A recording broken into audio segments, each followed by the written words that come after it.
Salut la team.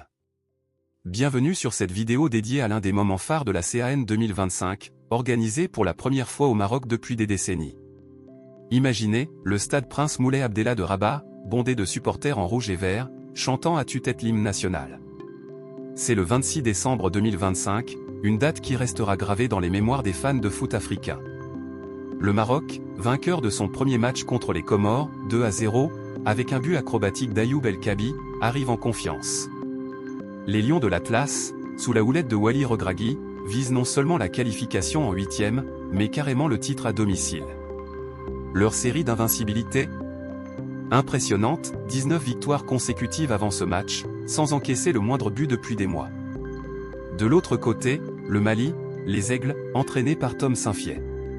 Ils ont débuté par un nul 1-1 contre la Zambie, montrant une solidité défensive mais un manque d'inspiration offensive. Lassine Sinayoko, leur attaquant vedette, est en forme, mais face à la défense marocaine emmenée par Naïef Aguer et Jawad El Yamik, ça s'annonce compliqué. Les stats pré-match ? Le Maroc domine la possession dans 70 à 80% de ses rencontres récentes, tandis que le Mali excelle en contre rapide. Et devinez qui est dans les tribunes ? Kylian Mbappé himself, venu supporter son pote Achraf Hakimi. L'ambiance est électrique, avec des fans maliens minoritaires mais bruyants, agitant des drapeaux verts et jaunes. Dans la vidéo YouTube des highlights étendus, disponible sur CAF TV, avec plus de 100 000 vues en quelques heures, on voit déjà les échauffements. Brahim Diaz, le joyau du Real Madrid qui a choisi le Maroc, dribble avec aisance, tandis que Yves Bissouma, le milieu malien de Tottenham, semble prêt à en découdre. C'est un duel de style, la possession fluide des Marocains contre la résilience physique des Maliens. Pronostic ? 80% des experts misent sur une victoire marocaine, mais le foot africain adore les surprises. Passons au line-up, comme détaillé dans les analyses post-match. Pour le Maroc, Regragui aligne un 4-3-3 offensif, Yassine Bounou, capitaine et gardien de but, le Roc de Séville, Noussair Mazraoui à droite de la défense, Sofian Amrabat au milieu pour dicter le tempo, Naïef Aguer en charnière centrale avec Jawad El Yamik. Azzedine Ounahi pour la créativité, Brahim Diaz en meneur de jeu, Ismaël Sebari sur l'aile, et en attaque, Ayoub El Kabi flanqué de Mounir El Enaoui et Salah Eddine. Achraf Hakimi démarre sur le banc, une surprise tactique pour préserver son énergie. Côté Mali, un 4-2-3-1 plus défensif, Djigui Diarra dans les buts, Khalidou Koulibaly en défense centrale avec Lassana Koulibaly, Aliou Dieng et Moussa Diaby sur les côtés, Amadou Gassama, Yves Bissouma au milieu pour récupérer les ballons, Adama Traoré, surnommé Dimbia dans certaines sources. Lassine Sinayoko en pointe, et Ibrahim Sangar pour les transitions.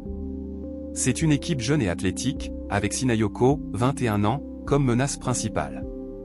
Dans la vidéo highlights, on voit les joueurs entrer sur la pelouse sous les acclamations. Le coup d'envoi est donné, et dès les premières secondes, le Maroc impose son rythme. Possession, par un match nul, 1-1, laissant le suspense entier avant la dernière journée. Vainqueurs des Comores en ouverture, les Lions de l'Atlas avaient l'occasion de valider leur qualification pour les huitièmes de finale, mais ils devront finalement patienter. Dans une première période engagée et rythmée, le Maroc a globalement pris le contrôle des débats. Plus à l'aise dans la possession, les hommes de Wally Regragui se sont procuré plusieurs situations par l'intermédiaire de Brahim Diaz et surtout Sebari, très actif mais maladroit dans le dernier geste. Le Mali, solide dans les duels mais peu inspiré offensivement, a fini par céder juste avant la pause. Sur une main de Gassama dans la surface, Brahim Diaz a transformé le pénalty pour donner l'avantage au pays hôte, 45+3. Verdict contre la Zambie.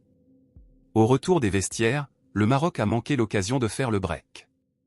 El Kabi, seul face au but, n'a pas réussi à conclure de la tête, 47, laissant le Mali en vie. Progressivement, les Aigles ont tenté de sortir de leur camp, sans réellement maîtriser le jeu.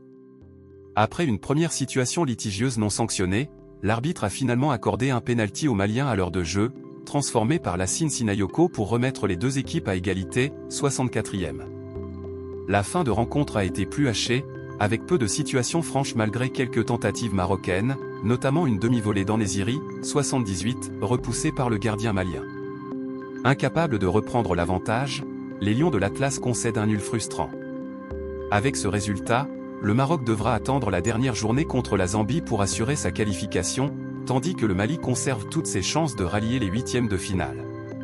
Au retour des vestiaires, le Maroc rate le break, à la 47e, El Kabi, seul face au but, rate sa tête sur un centre de Mazraoui.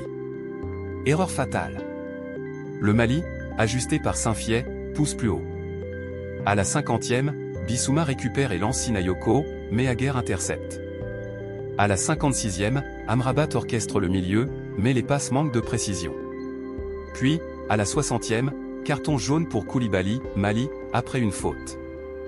Drama à la 64e, Sinayoko est fauché par El Yamik dans la surface. VAR confirme, pénalty pour le Mali. Lassine Sinayoko, avec une précision chirurgicale, égalise. 1-1. Le stade est sous le choc, les Maliens célèbrent comme des fous. La fin est hachée, à la 78e, Youssef En-Nesyri, entré en jeu.